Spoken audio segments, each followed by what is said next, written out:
Welcome to OTT junction. ஒரு வழியா super singer junior season 10 grand finale முடிஞ்சு எல்லாருக்கும் பரிசுகள் கொடுக்கப்பட்டு முடிஞ்சிருச்சு. Title winner, first runner, second runner எல்லாமே தேர்ந்தெடுத்து முடிச்சாச்சு.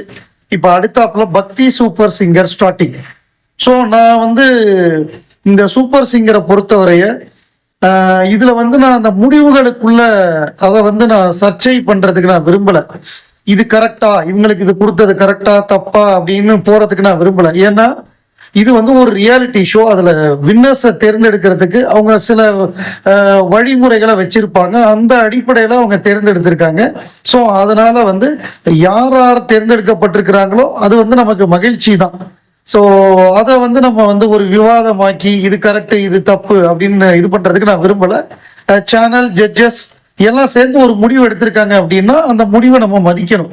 அதை பொறுத்தவரையும் டாப் 20 வந்தாலே அவங்க எல்லாருக்கும் தெரிஞ்சிடும், அவங்க திறமை எல்லாருக்குமே வெளிப்பட்டுரும். அதன் அடிப்படையில் அவங்களுக்கு வாய்ப்புகள் வரும். ஸோ அதனால இந்த போட்டியில் ஒரு டைட்டில் ஜெயிக்கலை, இதில் ஒரு ரன்னராக வரலங்கிறது பிரச்சனை கிடையாது. டாப் 20 எல்லாருமே திறமையானவர்கள் தான். அவங்க எல்லாம் என்ன சொல்றது, தமிழ்நாட்டில் உள்ள எல்லாருக்குமே இப்ப தெரியும். ஸோ அதன் அடிப்படையில் அவங்களுக்கு ஃபியூச்சர்ல வாய்ப்புகள் வரும்.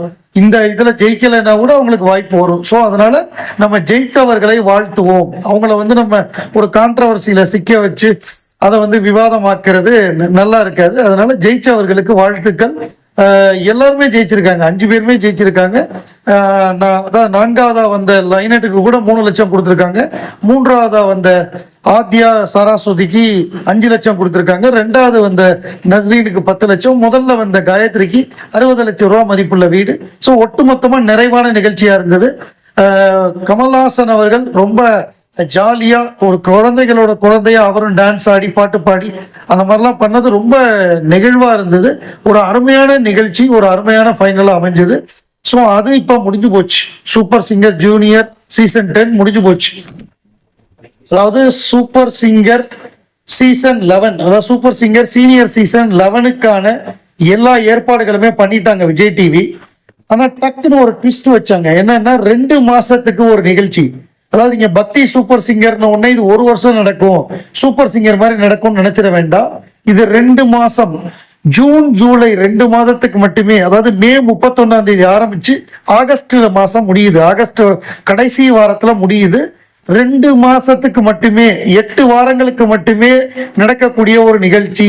அதனால இது 1 வருஷத்துக்கு நடக்கும். அப்போ எவ்வளோ பக்தி பாட்டு இருக்கா, அவ்வளோ இன்ட்ரெஸ்டிங்காக கொண்டு போக முடியுமா? ஒரு 5-6 வாரத்திலேயே போர் அடிச்சிருமே நீங்க நினைக்க வேணாம். 5-6 வாரம் முடிஞ்ச உடனேயே ஃபைனல் வந்துடும். அதனால நீங்க அதை பத்தி கவலைப்பட வேண்டாம். இது முடிஞ்ச உடனே நவம்பர் மாதம் super singer season 11 senior season 11 ஆரம்பிக்க போகுது. இப்ப பக்தி சூப்பர் சிங்கருக்கு ஒரு ஆந்தம் வெளியிட்டு இருக்காங்க. ரொம்ப நல்லா இருக்கு. வானாகி மண்ணாகி வழியாகி ஒளியாகி அந்த பாட்டு மாதிரியே ஒரு பாட்டு ரொம்ப அழகா பண்ணியிருக்காங்க. அப்புறம் இதுல போட்டியாளர்கள் சில பேர் எனக்கு தெரிஞ்சவங்களா இருக்காங்க. சூப்பர் சிங்கர் ஜூனியர்ல பாடினவங்க இருக்காங்க. ஜீ தமிழ்ல போன சீசன்ல பாடின ஒரு சிங்கரோட அக்கா அவங்க பாடுறாங்க. இந்த மாதிரி நிறைய பாடுறாங்க, நல்ல நல்ல பாடல்கள் பாடுறாங்க. ஜட்ஜஸா TL மகராஜன், திருச்சி லோகநாதனுடைய மகன், அவரே ஒரு பெரிய சிங்கர் தான். அவர் நடுவராக வர்றாரு. மகதி ஒரு பெரிய கர்நாடிக் சிங்கர், பிளேபேக் சிங்கர், அவங்க வராங்க. இன்னும் நிறைய அந்த ஆந்தத்துல நிறைய பேரை காமிச்சாங்க. செந்தில் கணேஷ் ராஜலட்சுமியை காமிச்சாங்க, மகாலிங்கத்தை காமிச்சாங்க, முத்துச்சிற்பியை காமிச்சாங்க. ஸோ இந்த மாதிரி நிறைய பேர் வராங்க. இன்னும் நிறைய பேர் இதுல வருவாங்க. இந்த பக்தி ரவுண்ட்ல சூப்பர் சிங்கர் ஏற்கனவே பண்ண அனிதா கார்த்திகேயனை பார்க்க முடிஞ்சது. இந்த மாதிரி நிறைய பேர் வருவாங்க. இதுல என்ன மாதிரி பாடல்கள் இருக்கும் அப்படின்னா, பக்தி சம்பந்தமா எந்த பாட்டு வேணாலும் இருக்கும். அது சினிமா பாட்டா இருக்கும், தனியான பக்தி பாட்டா இருக்கும். இப்போ உதாரணத்துக்கு சொல்லணும் அப்படின்னா, நம்ம திருவிளையாடல் படம் அதுல உள்ள பாடல்கள், அதுல உள்ள பக்தி பாடல்கள், அந்த மாதிரி நிறைய படங்கள் இருக்குல்ல, சினிமாவில் எவ்வளவோ பக்தி பாட்டு இருக்கு. எந்த பக்தி பாடல் வேணாலும் அதில் பாடுவாங்க. நம்பர் 1. நம்பர் 2 தனியா உள்ள பாடல்கள். உதாரணமா சொல்லணும் அப்படின்னா, கிருஷ்ணகானம்னு ஒரு ஆல்பம் இருக்கு. அதுல ஆயர் பாடி மாளிகையில் தாய்மடியில் அந்த கண்ணனை போல் தூங்குகின்றான் தாலையலோன்னு இருக்குல்ல, அந்த பாட்டு பாடுவாங்க. இல்ல புல்லாங்குழல் கொடுத்த மூங்கில்களே பாடுவாங்க.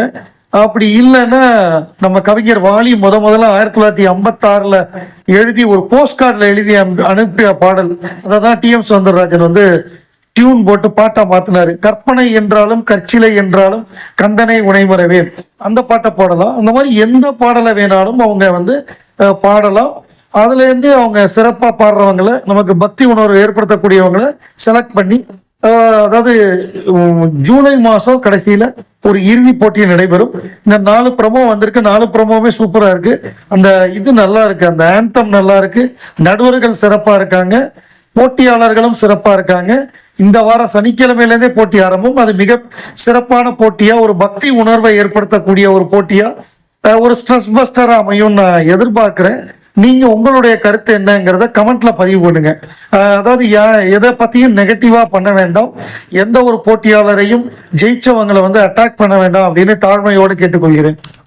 ஆங்கர்ஸை சொல்ல மறந்துட்டேன். சிங்கர் அனுராதா ஸ்ரீராம் அப்புறம் அக்ஷதா, இவங்க 2 பேர் தான் ஆங்கர்ஸ். இவங்க தான் தொகுத்து வழங்க போறாங்க.